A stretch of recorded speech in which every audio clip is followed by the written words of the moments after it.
아마 세상에서 제일 재미없게 편집된 책이 아마 성경책일지 모르겠습니다. 성경책은 딱 피면 진짜 완전히 그 하얗고 까만, 하얀 건 종이요, 까만 건 글씨인데, 이것도 무슨 뭐 문단도 물론 뭐 요즘 제목이 좀 나와 있어서 조금 낫긴 하지만 참 이 불친절하게 이렇게 나눠져 있고 뭐라 그럴까요? 이렇게 좀 읽기 좋게 되어 있기보다는 그냥 이렇게 묵묵히 글자만을 나열해 놓은 듯한 그러한 인상이 들죠. 그러면서 우리가 말씀을 참 이 친근히하기가 힘든 것이 또 너무 우리들 어떤 정수와는 낯선 이상한 이름들이 또 많이 나오고, 또 어떤 부분들은 왜 이렇게 자세하게 설명을 해 놓았을까, 너무 상세해서 읽다가 지루해서 그만 뭘 읽고 있는지도 놓쳐버릴 만한 내용들이 많이 있고, 참 쉽게 읽기가 흥미를 가지고 흥미를 가지고 읽기에는 정말 쉽지 않은 책이 성경책입니다. 하지만 이 하나님의 말씀은 단순히 우리의 흥미의 대상이 아니라 우리의 생명의 관건이기에 우리들은 이제 거듭난 사람들은 이것이야말로 세상의 그 어떤 책보다도 귀중한 책으로 우리가 소중히 여기며 대하는 것이 하나님의 말씀이죠. 그러면서 한 책 한 책, 여러분 성경은 잠깐 개관을 해보면 이 통짜로 된 한 권의 책이 아니라 66개의 낱권의 책이 하나로 묶여진 책입니다. 그렇죠? 66개의 책이 묶여져 있습니다. 그 중에 39권은 우리가 구약이라고 부르고, 그 중에 27권은 신약이라고 부르죠. 그러니까 성경을 다른 말로는 약속의 책이라고 뜻하는 겁니다. 옛 약속, 구약, 새 약속, 신약. 구약이 39권, 신약이 27권. 창세기부터 말라기까지가 구약, 마태복음부터 요한계시록까지가 신약. 그러면서 이제 지금 우리가 열왕기 하를 지금 열심히 읽고 있죠. 창세기, 출애굽기, 레위기, 민수기, 신명기, 그다음에 여호수아, 룻기, 사사기, 사무엘, 상하, 그다음이 뭐예요? 열왕기, 상, 열왕기, 하. 지금 우리가 열왕기 하를 읽고 있습니다. 그러면서 말씀을 어떻게 나눌까?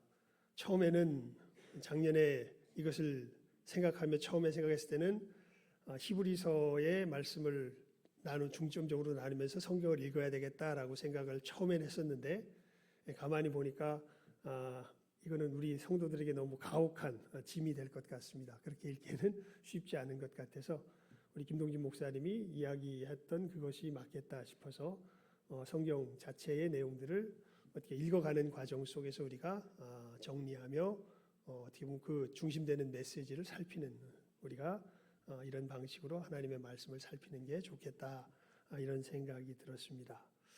그래서 이제 이번 주, 그 다음에 다음 주, 다다음 주 지나면 우리 5월은 무슨 주간이죠? 5월은 무슨 주간입니까? 가정의 달이죠. 그래서 5월 달 되면 우리 이제 어린이 주일 되면 또 우리 어린이 주일에 맞는, 또 어버이 주일 되면 어버이 주일에 맞는, 가정의 달에 맞는 말씀으로 이제 나누게 되면서 이것을 어떻게 지혜롭게 살필까 하다가 이번 주, 다음 주, 이 다다음 주는 이 사무엘 상하, 역대 상하, 이 사무엘 상하, 열왕기 상하, 역대 상하의 중심적인 메시지를 다루는 것이 좋겠다, 이런 생각이 들었습니다. 그러면서 이렇게만 이야기하면 많은 분들이 지금 우리가 무슨 말씀을 나누고 있는지 잘 모르겠다 싶어서 성경 우리가 읽었던 내용들을 한번 간단하게 정리를 해보는 시간이 잠깐 필요할 것 같습니다. 여러분, 우리 신성 실버 성경학교 우리 첫 개강하면서도 그 이야기를 했었는데요. 여러분, 정말 우리의 삶의 문제는요, 진짜 무슨 문제냐면 한마디로 말하면 해석의 문제입니다. 자, 이건 굉장히 중요한 명제입니다. 여러분, 우리의 삶의 문제는 무슨 문제라고요?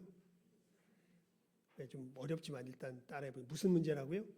해석의 문제라고요. 해석.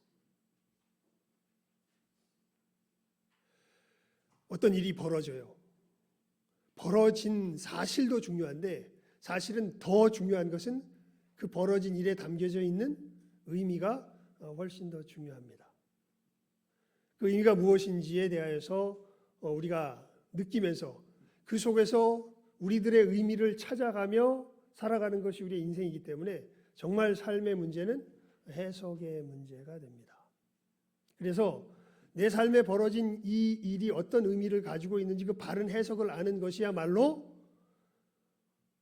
빛 가운데 거하는 겁니다. 우리 성경에서 이야기하죠. 우리들은 어느 속에서 살아가고 있었다? 어둠 속에서 살아가고 있었다. 여러분 인정이 되세요? 여러분들은요, 하나님 없이 살아갔던 그 삶은요, 어느 속에서 살아갔던 삶이라고요? 어둠 속에서 우리 어둠 한번 경험해 봤죠? 부활주일 새벽 우리 예배 때, 촛불 새벽 예배 때. 그때 다른 새벽 예배는 몰라도 그 새벽 예배는 꼭 참석하셔야 돼요. 우리가 빛과 어둠에 대해서 몸으로 체험할 수 있는 예배가 그 예배입니다. 우리 예배 드릴 때 촛불 다 준비한 다음에 다 뭐 해요? 그 다음에 불을 끄죠. 불을 끄고 그 다음에 이제 뭘 밝혀요? 촛불을 밝히죠. 촛불 밝히면서 우리 예배 시간에 기도하러 나오는 거나 뭐 이 예배 순서 담당하려고 나오면 마음이 어떻게 돼요? 움직이는 사람 불안합니다. 왜요? 어디에서 뭐가 걸려 넘어질 줄 잘 몰라요. 왜냐하면 너무 어두워가지고 촛불만 켜서 보기에는 너무 어두워서 잘 모릅니다. 여러분, 그게 어둠 속에서 사는 인생의 사실은 모습입니다. 뭐에 걸려서 부딪혀서 넘어질지 모르는 것이 인생의 모습이죠. 왜요? 말 그대로 어두워서요. 뭐가 있는지 실체가 무엇인지를 알지를 못합니다. 실제 의미가 무엇인지를 알지를 못합니다. 그러니까 어둠에 부딪혀서 넘어질라 그러죠. 여러분, 우리의 유일한 빛이 예수님입니다. 나는 세상의 빛이라 그러셨죠. 너희도 세상의 빛이라 그러셨죠. 예수님을 비추기 때문에. 그러니까 진짜 우리의 삶의 참된 의미는요, 누가 무엇이 가르쳐 주냐면 하나님의 이 말씀이니 성경이 가르쳐 줍니다. 그러니까 우리는 우리들 삶에 벌어지는 수많은 일의 의미에 대해서요, 내 멋대로 해석하고 있는데 사실은 그 해석이 바른 해석이 아닙니다. 누가 알려주는 해석이? 하나님께서 알려주시는 이 해석이야말로 진정한 의미가 되죠. 그런데 우리가 죄인이라는 것이 무엇을 뜻하냐면 이 해석을 받지를 못합니다. 즉 하나님의 말씀을 받지를 못해요. 하나님의 말씀대로 내 삶을 파악하지를 못합니다. 누구 생각대로? 내 생각대로, 내 판단대로. 근데 그게 진짜예요, 가짜예요? 가짜예요. 어두움이에요. 실제를 밝히질 못해요. 그러니까 우리 삶이 뭐한 거예요? 고통스러운 겁니다. 그래서 예수님께서, 하나님께서 사실은 이건 너무나 우리가 감당해야 될 마땅한 우리 벌이에요. 마땅히 우리가 택한 삶에 대한 결과가 이 어두움 가운데 사는 겁니다. 왜냐하면 우린 빛 대신 하나님을 아담 안에서 버렸습니다. 그리고 우리는 옛 아담의 자손으로 누구 없이 살아가는 사람이에요? 하나님 없이 살아가는 사람들이에요. 실제로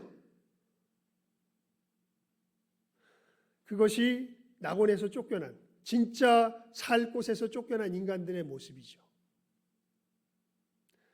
그래서 아담 안에서 우리가 하나님을 이렇게 버렸을 때 하나님의 참된 빛을 의지해서 살아가는 것이 아니라 내 속에 있는 이 시커먼 어두움을 의지해서 살아가는 존재로 스스로를 택하며 하나님을 배반하며 떠났을 때 하나님은 우리를 멸망 가운데 두시는 것이 당연하십니다. 그것을 성경에 보면 이런 약속으로 주어져 있죠. 선악을 알게 하는 나무의 열매를 따먹지 말아라. 따먹는 날에는 정녕 죽으리라. 따먹었습니다. 이제 죽는 것은 당연한 일입니다. 그런데 그런 우리를 하나님이 불쌍히 여기셨습니다. 그래서 다시 하나님 나라로 하나님의 이 빛 가운데로 살아갈 수 있는 존재로 우리를 다시 부르시며 우리를 건져내시는 그 역사, 그 하나님의 역사, 성경을 전체적으로 이야기하면 그 하나님의 역사를 기록한 것이 무엇이에요? 이 성경이에요. 어두움 가운데 있는 우리를 어디로? 다시 빛으로 건져내시는 하나님의 역사. 우리가 낙원을 잃어버린 우리들에게 다시금 하나님의 낙원을 회복시켜 주실 것을 약속하시는 그 내용이 나와 있는 것이 간단하게 말하면 창세기부터 신명기까지의 내용입니다. 그 약속을 누구에게 주시냐면 아브라함에게 주시죠. 우리가 아담 안에서 떠났는데 하나님께서 아브라함에게 너로 복의 근원이 되게 하겠다. 하나님을 믿는 그에게 하나님의 나라를 그를 통하여서 그와 그의 자손을 통하여서 회복시킬 것을 약속하시며 이제 그 역사를 아브라함 안에서 이제 그 자손들을 통하여서 이루어 가시는 그 모습을 쭉 보여주시는 것이 이제 특별히 창세기에서부터 신명기까지의 내용인데 그 속에서 아브라함과 이삭과 야곱이 나오고 야곱이 이스라엘이라는 이름을 받으며 그에게서 12 아들들이 태어나죠. 그리고 이 12아들의 자손들이 하나님의 백성으로서의 약속을 받으며 애굽에서 고난을 받다가 모세를 통하여서 하나님께서 시내산으로 불러 모으셔서 이제 거기서 하나님 나라의 언약을 다시 맺는 것이 출애굽기의 내용이죠. 그리고 이 하나님 나라 천국을 빛의 나라를 상속받는 것을 이제는 약속을 하고서 하나님의 백성의 운명을 가지고 이 하나님의 나라를 실현해 나아갈 것을 이제 마음에 품고서 가나안 땅으로 들어가려는 그 직전까지 이르는 모습이 신명기까지의 내용입니다. 그리고 모세는 거기서 하나님께 불림을 받아서 죽지요. 그리고 여호수아가 그 사명을 이어받아서 가나안 땅으로 들어가서 그 땅을 정복하며 이제 하나님이 하나님의 백성들을 가나안 땅에서 하나님 나라의 백성으로서의 운명을 가지고 힘차게 이제 살아가도록 그 길이 마련된 것이 여호수아까지의 내용입니다. 그런데 이 하나님의 백성의 운명을 진 이스라엘이 하나님의 백성다운 모습을 드러내나요? 못 드러내나요? 그들의 모습이 어떠한가라는 것을 실질적으로 사실은 기술해낸 것이 사사기의 내용들이죠.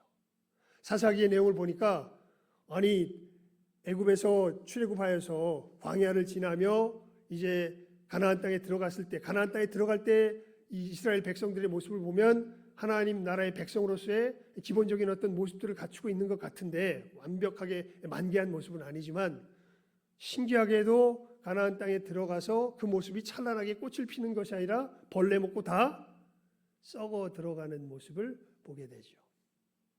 오히려 사사기의 마지막 내용들을 보게 되면 오히려 하나님 나라의 백성의 모습을 갖기보다는 그들의 이스라엘 백성들의 손을 통하여서 멸망당한 가나안 땅 사람들의 모습, 아니 소돔과 고모라 땅의 사람들의 모습이 누구의 모습이 되어져 있는 이스라엘의 모습이 점점 되어져 가는 것이 사사기 맨 마지막의 내용이죠. 하나님 나라의 백성의 운명을 진 이 이스라엘이 아니 세월이 지나가니까 어느 나라 사람으로서의 모습으로 점점 오히려 화해가요? 세상 나라 사람의 모습으로 점점 화해가요. 변해가요. 왜 그런가요?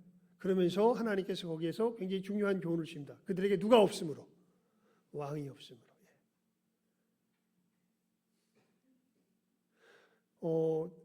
인간은 원래 그래. 그런 걸 아셨죠.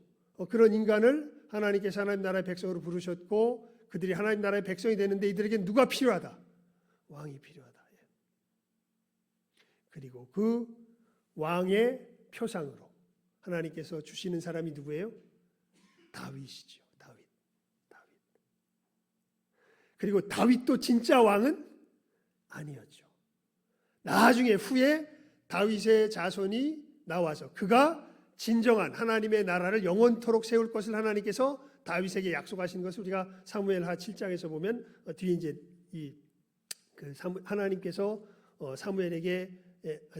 다윗에게 약속하시는 그 약속의 내용들을 보게 되면 나타납니다.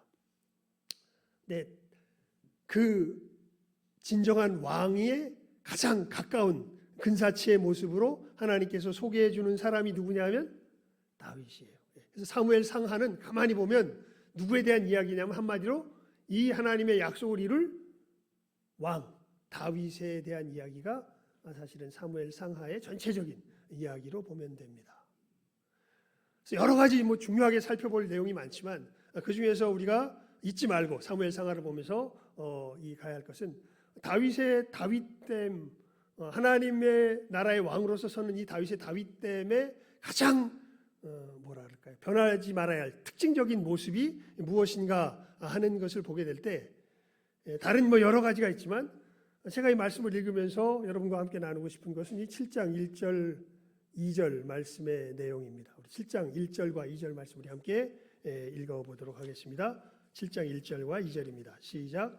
여호와께서 주위의 모든 원수를 무찌르사 왕으로 궁에 평안히 살게 하신 때에 왕이 선지자 나단에게 이르되 볼지어다 나는 백향목 궁에 살거늘 하나님의 궤는 휘장 가운데 있도다. 여러분 하나님 나라가 회복된다는 것은요 진정한 하나님의 사람들이 세워진다는 것을 뜻합니다. 진짜 하나님의 사람들이요. 아까도 말씀드렸지만 빛 가운데 사는 빛 가운데 사는 사람들이요. 사실 모든 사람들은 어디에서 살고 있어요? 어두움에서 살고 있어요. 해석의 주관자가 누구예요? 여러분 인생의 해석의 주관자가 누굽니까? 나잖아요. 참 고질병입니다.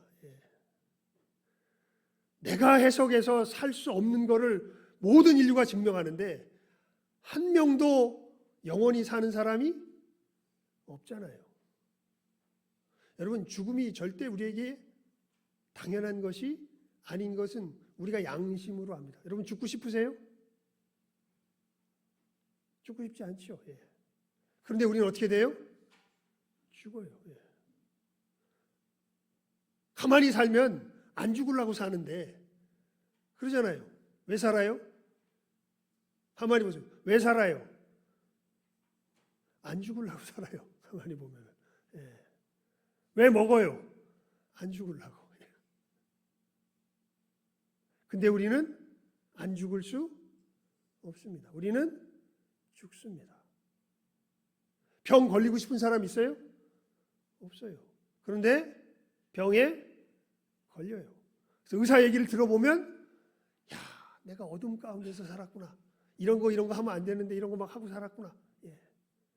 근데 그 얘기 지키라고 그러는데 또 지키려고 하다 보면 죽을까 봐 겁났을 때는 잠깐 지키다가 조금 살만해지면 지키기 싫어요.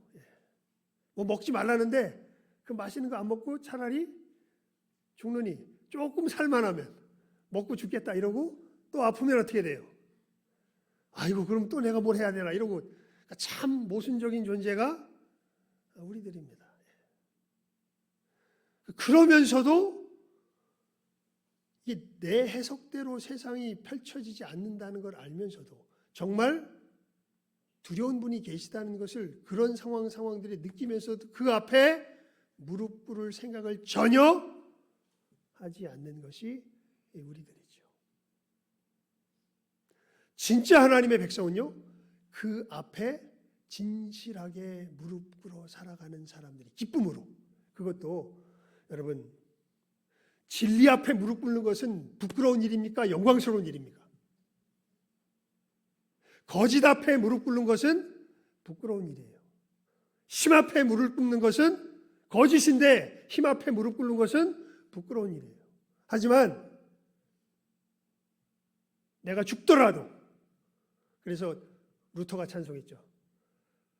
친척과 명예와 생명과 재물을 다 빼앗긴데도 진리는 살아서 그 나라 영원하리라. 내 주는 강한 성이요 방패와 병기 되시니. 그 찬송에 보면 끝에 보면 그렇게 고백하죠. 친척과 명예와 재물과 생명을 다 뭐한데도 빼앗긴데도 뭐는 살아서 진리는 살아서 그 나라 뭐하리라 영원하리라. 이 진리 앞에 무릎 꿇는 것은 정말 영광스러운 일입니다. 그런데 우리는 그러지 못하죠. 여러분, 하나님 나라의 이 왕이 될 사람의 일단 첫 번째 특징은요, 진짜 하나님의 백성 되는 특징을 갖고 있어요. 그 특징이 사실 오늘 말씀에 나와 있는 거예요. 그 특징이 뭐냐 하면 지금 계속해서 이야기했던 것처럼 무엇 앞에 기쁨으로 무릎 꿇어 살아가는 사람이에요? 진리 앞에 기쁨으로 무릎 꿇고 살아가는 사람이에요. 우리 1절 말씀 다시 한번 읽어볼까요? 함께 읽습니다. 시작. 여호와께서 주위의 모든 원수를 무찌르사 왕으로 궁에 평안히 살게 하신 때에. 여러분, 다윗이 우리가 사무엘서를 읽어봐서 압니다. 어떻게 왕이 되는가 보게 되면요, 진짜 고생하면서 왕이 돼요. 어떤 고생을 합니까? 가만히 보면 하나님도 참 고약해요. 어떤 면에서 고약하냐면 아예 소년 다윗을 기름을 부어서 사무엘을 통해서 왕으로 일찌감치 뭐 하세요? 세우세요. 그래서 알만한 사람은 저 사람을 하나님이 뭐로 세웠다는 걸, 왕으로 세웠다는 걸 다 압니다. 그리고 그냥 그렇게 명목상 세우신 것이 아니라 골리앗을 물리치며 사울 아래에서 전쟁을 치르면서 엄청난 위용을 보이면서 오히려 그 찬란함은 사울이 될 것이 못 됩니다. 어마어마한 영광을 다윗에게 주시면서 정말 하나님이 다윗과 함께하는 것을 나타내 보여주시죠. 그러면 그렇게 하나님께서 다윗을 세우실 것을 약속을 하시고 영광을 보여주셨다면 얼른 사울을 패하시고 다윗을 뭐 하셔야 돼? 왕으로 세우셔야지. 그런데 소년을 그렇게 세워서 그 영광을 줘놓고선 나중에 다윗이 이 살아가는 삶을 보게 되면요, 한 굉장히 오랜 세월 동안, 아마도 한 20년은 좋게 될 것 같습니다. 하여간 굉장한 오랜 세월 동안 사울에게 쫓겨다니면서 고생하면서 살아가게 하십니다. 자기 목숨이 끊어질 상황을 몇 번을 당하는지 몰라요. 그런데 하나님께서 그 다윗의 인생을 통해서 다윗에게 가르쳐 주시는 것이 있죠. 그게 뭐냐면 아까 말한 그겁니다. 인생은 누구 해석대로 살아가는 게 아니라 자기 해석대로 살아가는 게 아니라 누구의 해석을 따라 살아가는 거다. 하나님의 해석을 따라 살아가는 거다. 이것을 정말 처절하게 가르쳐 주십니다. 사울은 자기를 죽이려고 하는데 하나님은 다윗에게 그 사울을 뭐하라 그러세요? 살리라 그러세요. 나를 죽이고자 온 이스라엘을 다 그물처럼 엮어가지고 계속해서 쫓아 들어오는 그 사람, 틈만 나면 나를 죽이려고 하는 저 사람이 살아있는 동안 내가 왕이 될 수가 없는데 하나님께서 저는 내가 그래도 기름 부어 세운 왕이니 내가 손대기까지는 너는 절대 손대지 말고 오히려 내가 저를 왕으로 세운 것을 인정하며 저를 죽이지 말고 뭐해라? 살려라.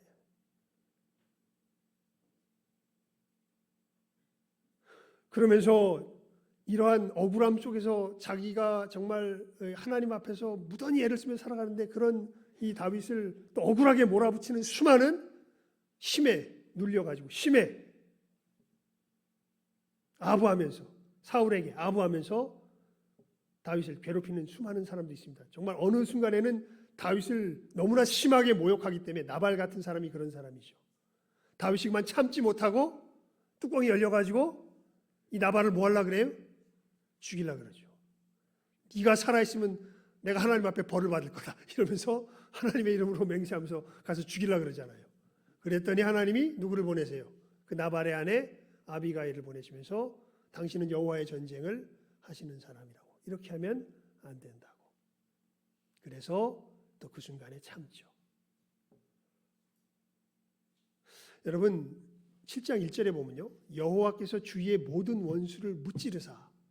이 무찌르사라는 것이 그냥 우리가 표면적으로 읽기에는 그래 하나님께서 다윗을 대적하는 사람들을 다 멸하셨지. 맞습니다. 결론적으로는 다 멸망을 당합니다. 나발도 멸망을 당하고 사울도 멸망을 당하고. 하지만 그것을 결코 누구의 손으로 하지 않아요? 다윗의 손으로 하지 않아요. 오히려 다윗은 그 가운데서 우리 인간적인 어두움의 해석의 길을 따라가는 것이 아니라 너무도 이상한 하나님께서 마련하여 주시는 해석의 길을 따라가며 하나님의 사람으로 살아간다는 것이 무엇인지를 처절하게 배우게 되죠. 우리 오늘 예배할 때요, 사실 교동문이 오늘이 15번째 주입니다. 15번째 주면 몇 번을 할까요? 교동문. 교동문은 우리 보통 찬송가에 나와 있는 번호 순서를 따라서 합니다. 몇 번을 할까요? 15번을 합니다. 그런데 오늘 교동문 번호가 몇 번이에요? 13번이에요. 목사님이 그러시대요. 목사님 15주인데요. 그래서 그래도 13번으로 하십시오. 이렇게 제가 이야기를 했습니다.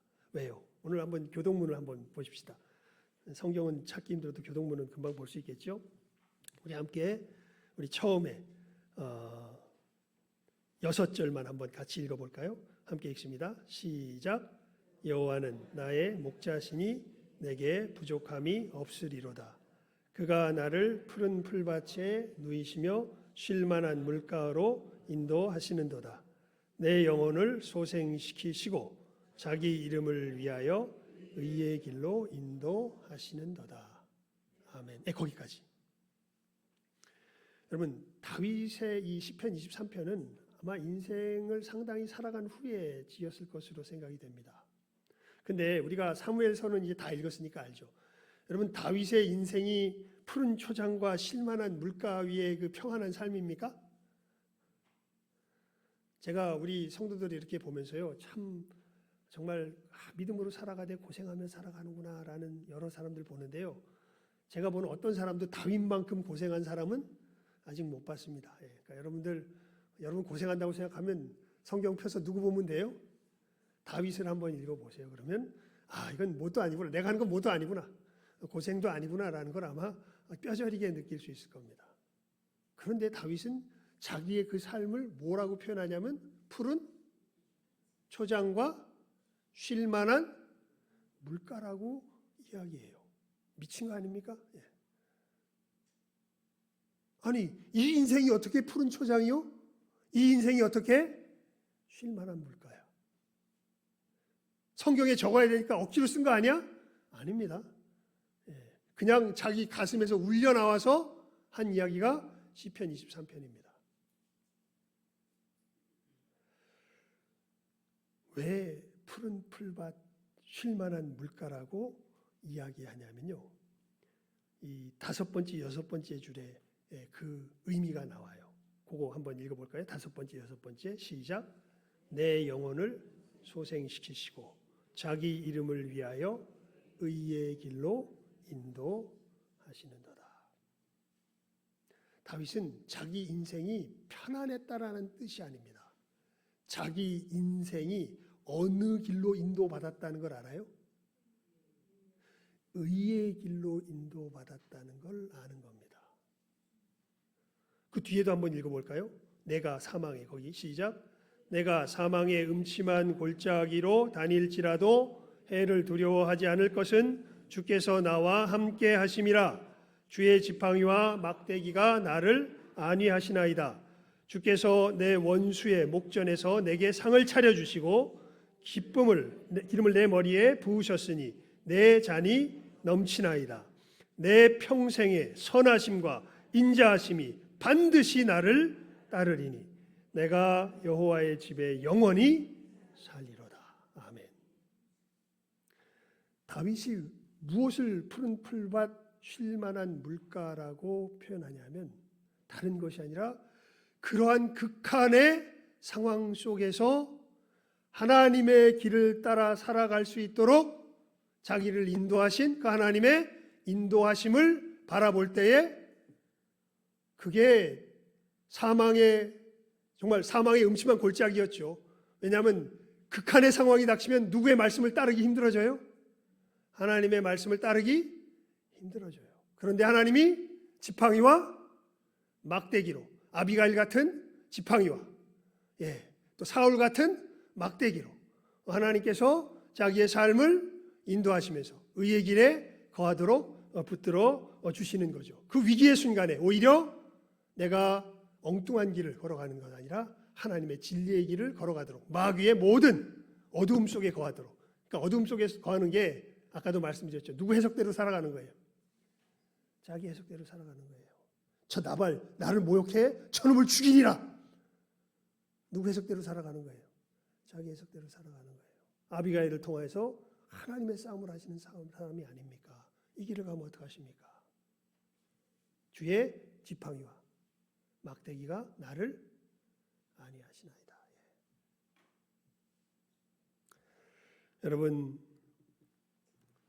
이 하나님의 사람, 하나님이 함께하는 사람, 그러니까 다윗 때문에 그 가장 핵심되는 그 이 특징이 사실 3절에 나오죠. 나단이 다윗을 향해서 이렇게 이야기하잖아요. 왕께 아뢰되 여호와께서 누구와 함께 계시니? 왕과 함께 계시니. 이 왕과 함께 계시는 사람의 가장 중요한 특징이 뭐냐면 하나님의 의롭게 하시는 손길을 1절에 표현된 것처럼 절절하게 뭐하는 사람이에요? 느끼는 사람이에요. 그러니까 여러분이 믿음으로 걸어간다고 할 때요, 내가 정말 진짜 제대로 된 은혜를 받고 있는지 그렇지 않은지를 이것을 통하여서 분명하게 우리 자신을 비춰볼 수 있습니다. 그냥 내가 하나님 예수님 믿었더니 집값이 올랐어, 병이 다 났어, 이거는 상당히 위험할 수 있습니다. 하나님의 은혜일 수도 있는데 사실은 마귀도 비슷한 역사를 할 수 있습니다. 파우스타지죠. 네 영혼을 팔아라, 네 소원을 다 들어주마. 진짜 하나님의 은혜를 받은 사람들은요, 하나님의 무슨 손길을 느끼는 사람들이에요? 나를 의의 길로 인도하시는 손길을 느끼는 사람들이에요.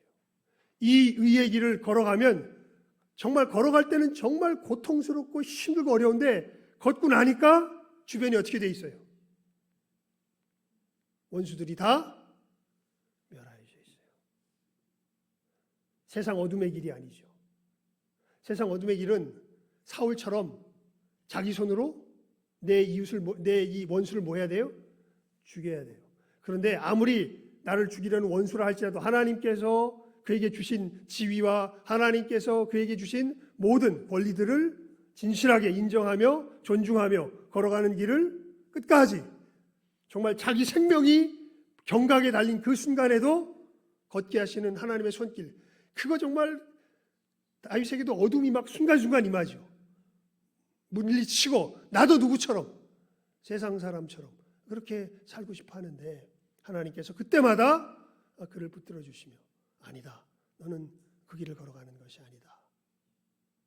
하나님께서 여호와는 나의 목자시니 내게 부족함이 없으리로다. 그가 나를 푸른 초장과 쉴만한 물가로 그의 지팡이와 막대기를 통하여서 나를 인도하셔서 내 영혼을 소생시키시며 의의 길로 인도하신다.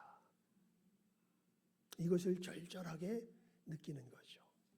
이것을 느낀 사람이 다윗입니다. 이것을 느낀 사람이 그 마음에 품는 소원이 있어요. 그게 2절이죠. 우리 함께 읽어봅니다. 2절 말씀 시작.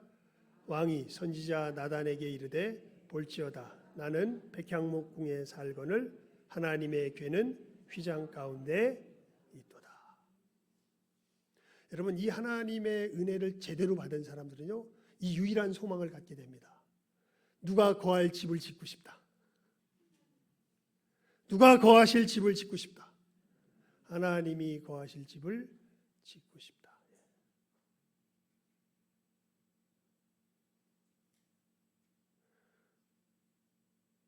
내 평생 소원 이것뿐 주의 일 하다가 그 다음에 잊어버렸네요. 하여간 내 평생 소원 뭐예요? 이것뿐. 뭐 일하다가 주의 일. 이 미친 사람 아닙니까? 그러니까 이런 얘기를 들으면요, 세상에 속한 사람은 이건 되게 가증스럽게 느껴요. 야, 널 위해서는 뭐 하려고? 널 위해서 뭐 할 건데? 그런데 진짜 하나님의 은혜를 받은 사람들은요, 하나님의 이 손길을 아는 거예요. 우리를 위해서 할 필요, 진짜 중요한 건, 여러분, 우리 삶에 진짜 중요한 건 우리가 의에 참여하는 거예요. 빛에 거하는 거예요. 그 일을 누가 우리 가운데 이루세요? 하나님께서 우리 가운데 이루세요. 그것을 정말 느낀 사람들의 소원은요, 다른 것이 소원이 되지 않습니다. 누구를 높이는 것이, 하나님을 높이는 것이, 누구와 함께 사는 것이, 하나님과 함께 사는 것이, 그 하나님이 내 삶 가운데 진정한 왕으로서 나에게 높임 받으며 사시는 것이야말로 이 사람의 유일한 소원이 됩니다. 그래서 여러분, 우리 뒤에 이제 사무엘서 다 읽어봐서 알죠. 다윗이 평생 무슨 일 하다가 갔습니까? 겉으로 보면 전쟁했죠. 전쟁에서 탈취물을 막 없습니다. 얻으면 다 뭐예요? 다 쌓아놔요. 뭘 위해서 쌓아놔요? 하나님의 전을 지으려고 다 쌓아놔요. 그냥 평생을 그렇게 살다가 죽습니다. 그러니까 이게 해야 되니까 하는 게 아니에요. 정말 하고 싶은 겁니다. 이것 외에 다른 소원이 없는 겁니다, 사실은.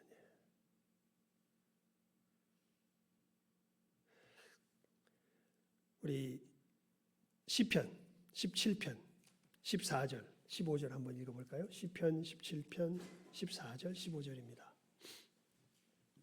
시편 17편 14절 15절. 이거 찾고 한 군데만 더 찾고 오늘 말씀을 맺읍시다. 시편 17편 14절 15절입니다. 함께 읽어봅니다.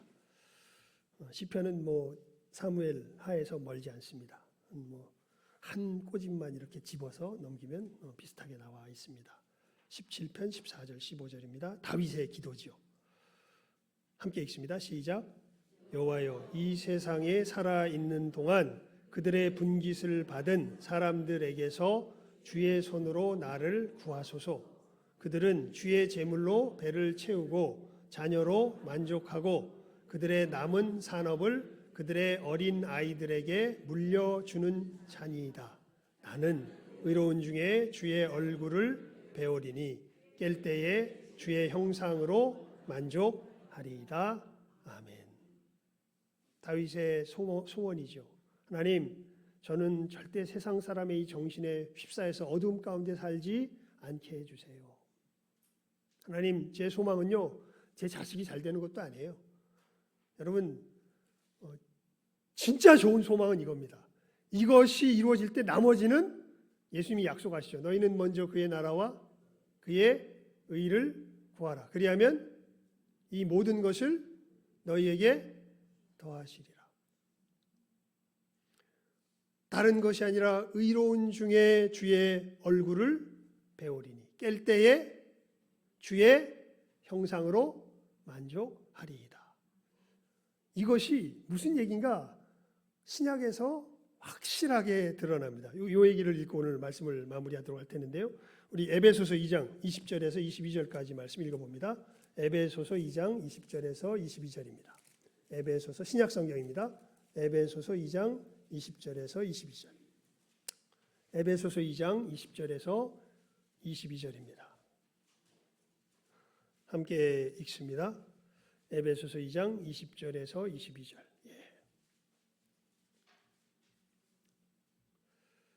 함께 읽습니다. 시작. 너희는 사도들과 선지자들의 터 위에 세우심을 입은 자라. 그리스도 예수께서 친히 모퉁이 돌이 되셨느니라. 그의 안에서 건물마다 서로 연결하여 주 안에서 성전이 되어가고 너희도 성령 안에서 하나님이 거하실 처소가 되기 위하여 그리스도 예수 안에서 함께 지어져 가느니라. 아멘. 여러분, 놀랍게도 다윗은 이것이 두 개로 분리돼서 나타나잖아요. 하나님께서 의롭게 거하게 하시는 자기의 삶의 이 모습을, 영혼의 모습을 보면서 정말 너무 감사하며 감격하며 거기에 무슨 소원을 가지게 돼요? 하나님의 거하실 집을 지어야 되겠다. 그런데 신약에 와서 보니까 이 일이 어떻게 우리들 가운데 실제로 일어나게 되냐면, 예수 그리스도 안에서 진짜 성전은, 다윗은 성전이 뭐라고 생각했어요? 건물이라고 생각했어요. 그냥 텐트에 거하시는데, 그 텐트보다는 나는 이렇게 백향목풍에 거하는데 하나님이 저런 텐트에 거하시다니 저러시면 안 되지. 그래가지고 이 좋은 건축물을 지어서 이제는 하나님도 번듯한 집에 들어가셔서 사셔야지, 이렇게 생각을 했는데, 진짜 하나님이 거하시는 곳은 사람이 지은 건물이 아니라 누구 자체예요? 우리 자체가 하나님의 거하시는 처소, 하나님의 성전이 되는 것이지요. 그래서 사도 바울이 이렇게 그 분명한 진리를 알려주잖아요. 그의 안에서 건물마다 서로 연결하여 주 안에서 뭐가 되어져 가요? 성전이 되어가고, 너희도 그 성전이 되어가는 중에, 이제 이건 에베소 교회 성도들 이야기하는 거지. 너희도 성령 안에서 하나님이 거하실 처소가 되기 위하여 그리스도 예수 안에서 함께 어떻게 되어져 간다? 지어져 가느니라. 이렇게 말씀하시죠. 그래서 여러분, 하나님이 동행하는 사람의 특징은요, 이겁니다. 결론적으로 이야기하면 하나님의 함께 하시는 손길이 나를 의에 거하게 하는 손길인 것을 절절히 느끼는 거죠. 그러면서 내 삶이 누가 거하시는 성전이 되도록, 하나님이 거하시는 성전이 되도록 자기 자신을 다시 하나님 앞에 드리느니, 하나님의 사랑을 의에 거하게 하시는 손길 가운데 느낄 뿐 아니라 내가 하나님께 드리는 사랑이 하나님이 거하실 처소가 되도록 이 의의 길을 더욱 견고하게 하나님이 거하실 수 있도록 자기 자신을 내어드리는 이 믿음의 발걸음 속에서 걸어가는 이 사람의 모습, 이것이야말로 누가 동행하는 사람이에요? 하나님이 동행하는 사람이요. 이 모습을 가장 어떻게 보면 이건 신약의 이야기는 되게 추상적이잖아요. 그런데 굉장히 구체적으로 보여준 사람이 누구예요? 다윗입니다. 그것도 어디에서? 오늘 말씀 속에서. 하나님께서 자기로 이 모든 원수를 무찌르게 하셨죠. 원수를 무찌른 게, 그래서 이것은 잘 알아야 돼요. 단순히 그냥 다 죽였다, 이게 중요한 게 아닙니다. 원수의 길대로 걸어가지 않게 하셨어요. 전혀 다른 하나님의 길의 걸음을 걸어가게 하셨습니다.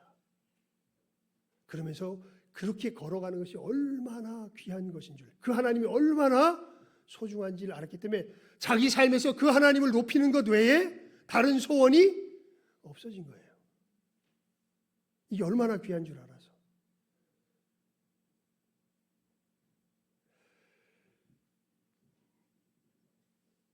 제가 여러 사람들에게 비타민 C에 대한 이 전도를 많이 받았습니다. 우리 최근에 어떤 한 분도 하셨고, 또 우리 목사님들 중에서도요, 비타민 C를 이렇게 먹어야 된다는 이야기를 하신 분이 정말 많아요. 그래서 왜 그런가 보니까 효과를 본 거야. 비타민 C를 먹었더니 정말 몸이 좋아진 효과를 본 거예요. 그러니까 하다못해 뭐에게 효과를 봐도 이렇게 전도사가 되게 귀하게 여기는데, 비타민 C에게 효과를 받아도 이렇게 비타민 C를 높이는데, 다윗은 이 비타민 C 정도가 아니라 누구의 효과를 본 사람이에요? 하나님의 효과를 본 사람이에요. 하나님이 얼마나 귀한지, 이 의 가운데 거하게 하시는 손길이 얼마나 놀라운지. 그래서 정말 다른 소원이 없는 겁니다. 누구를 높이는 것만이, 하나님을 높이는 것만이 자기의 소망이 된 사람이죠. 그건 진짜 영광스러운 일입니다. 아까도 찬송했죠. 진리를 기쁨으로 순종하며 복종하는 것은 굴욕적인 일이 아니라 어떤 일이에요? 영광스러운 일이에요. 이것보다 큰 영광이 없습니다. 누구 앞에 순종하는 일이? 하나님 앞에 순종하는 일이. 그리고 순종할 때에 그 순종을 통해서 누가 우리 안에 거하시게 돼요? 하나님께서 더욱더 찬란하게 우리 안에 거하시게 되는 것이지요.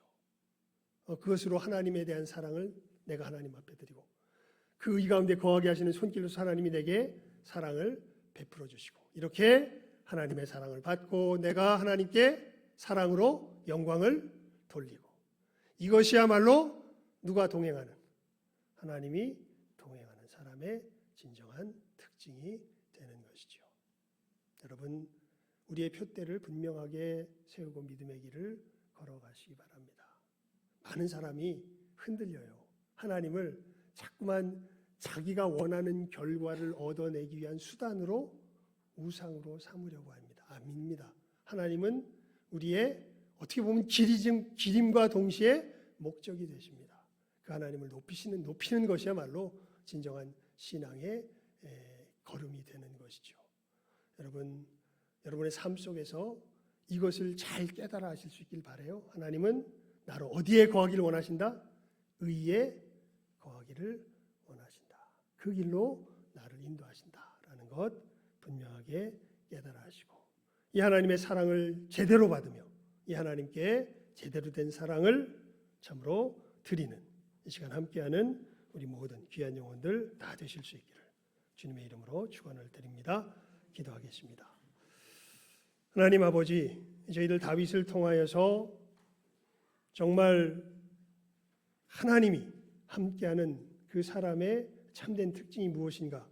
오늘 말씀 짧은 말씀이지만 이 말씀을 통하여서 그 귀한 참으로 특징을 배워 깨달아 알게 하여 주시니 감사드립니다.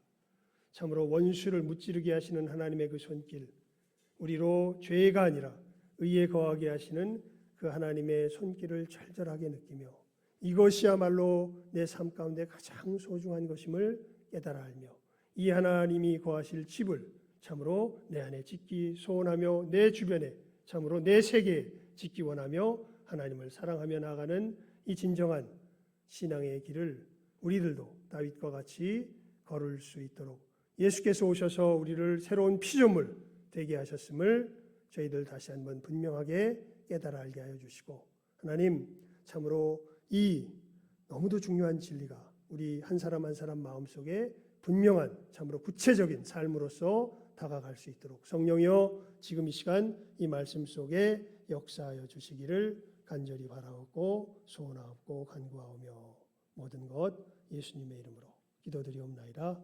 아멘. 우리 찬송 490장 부르시며 준비한 예물 드리도록 하겠습니다.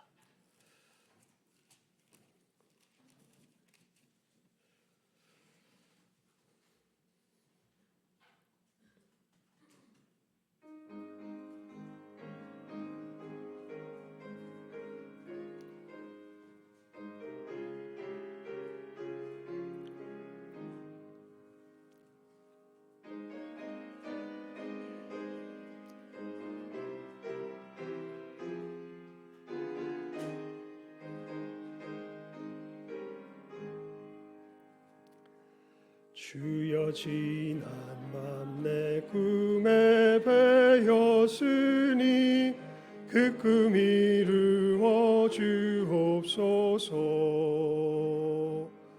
밤과 아침에 계시로 보여주사 항상 은혜를 주옵소서.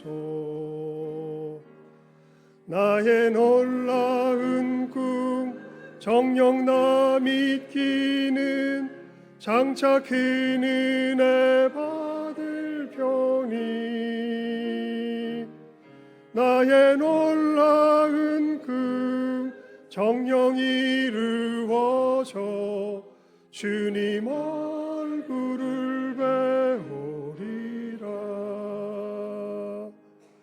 마음 괴롭고 아파서 낙심될 때 내게 소망을 주셨으며 내가 영광의 주님을 바라보니 앞길 환하게 보이도다. 나의 놀라운 꿈 정녕 나 믿기는 장차 큰 은혜 받을 편이.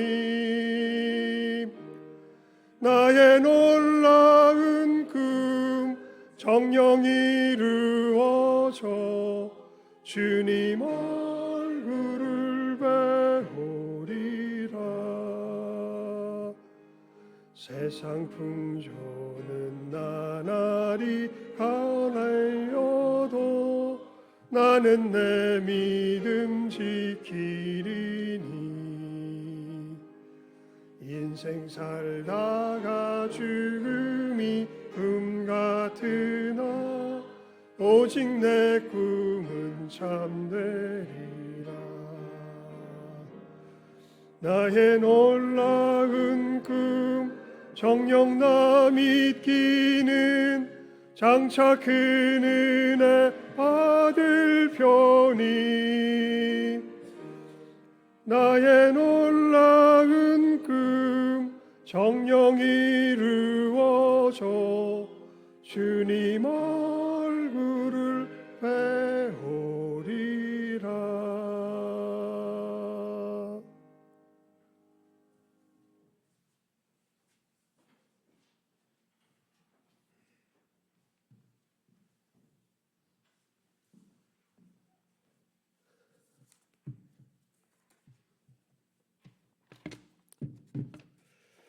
봉헌 기도드리겠습니다. 하나님의 말씀을 듣고 결단하는 봉헌의 시간을 갖습니다. 저희들이 예물 드림과 같이 우리들의 소원을 하나님 앞에 온전히 드리는 귀한 이 봉헌의 시간 되게 하여 주시옵소서. 하나님, 저희들 정말 다른 소원 품는 것 아니라 주님 얼굴, 주님 배울 때에 참으로 주의 얼굴을 참으로 함께 뵐 수 있는 하나님의 의로운 백성으로서의 이 놀라운 참으로 은혜를 하나님 앞에 구하며 이 걸음 걸어가고자 하는 복된 소망, 이 예물과 함께 확실하게 드리는 복된 이 결단의 시간 되게 하여 주시기를 간절히 바라옵고 소원하오며 모든 것 예수님의 이름으로 기도드리옵나이다. 아멘. 교회에 소식란 봐주시기 바랍니다. 우리 교회에 오신 모든 분들 예수님의 이름으로 환영합니다. 모두 천국에 함께 이르기를 소망합니다. 예배 후에 우리 각부 원례회로 모입니다. 그리고 우리 내일 보통 이제 잡아놓기는 월요일부터 화요일까지 잡아놓는데 보통은 내일 하루에 그쳐집니다. 우리 13일 월요일 오전 11시 인천 왕성교회에서 146회기 정기노회가 열립니다. 저와 우리 또 김도준 목사님 또 우리 박명훈 장로님 또 참석하십니다. 또 우리 노회를 잘 또 치를 수 있도록 위해서 기도해 주시길 바랍니다. 그리고 다음 주 우리 베드로 요한 연합 헌신 예배로 드립니다. 우리 안상우 목사님 말씀 전해 주시고요. 헌금은 우리 교회로 드립니다. 그리고 우리 지난 월요일 날 정영진 권사님 아드님이 소천하셨습니다. 아드님이 소천하셨기에 우리 권사님 마음이 많이 상해 계신데 여러분들 위해서 기도해 주시기를 바랍니다. 그리고 또 아픔 속에서도 우리 또 성도들에게 감사하여서 또 떡을 또 제공해 주셨습니다. 여러분 드시면서 함께 위에 기도해 주시기를 바랍니다. 그리고 오늘 예배 후에 우리 구역장 구역 모임으로 오늘은 두 번째 주이기 때문에 모이니까 우리 구역장들 또 어디 가지 마시고 예, 이제 잘 기억하십시오. 우리 두 번째 주일날은 구역 모임, 구역장 구역 모임으로 모입니다. 잘 기억하시고 또 모여 주시기를 바랍니다. 이제 실버 성경학교 이제 개강하였습니다. 이제 매주 수요일 오후 1시에 모이니까요. 우리 75세 이상의 또 우리 교회 학생들 잘 기억하시고 땡땡이라 그러죠. 땡땡이 치지 마시고 다들 잘 참석해 주시기를 바랍니다. 이상 광고를 마치겠습니다. 우리 다 같이 자리에서 일어나셔서 주기도성으로 폐 찬송 드리고 축도로 예배 마치도록 하겠습니다.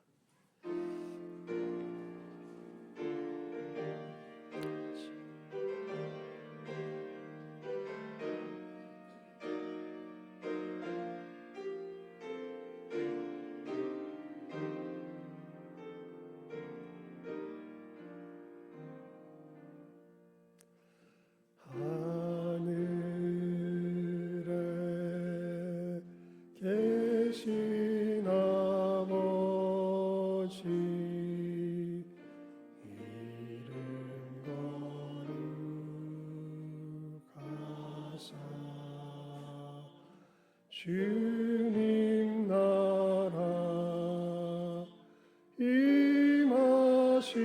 임하시고 뜻이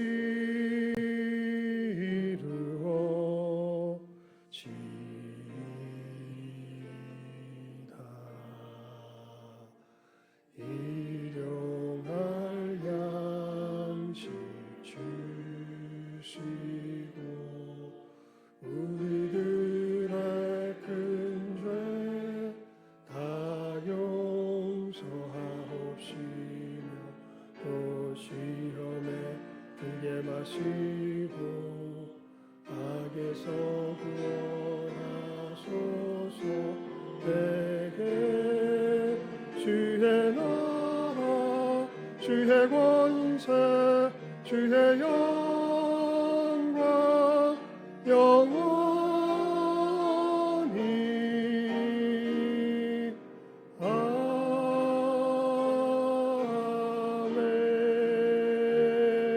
아멘.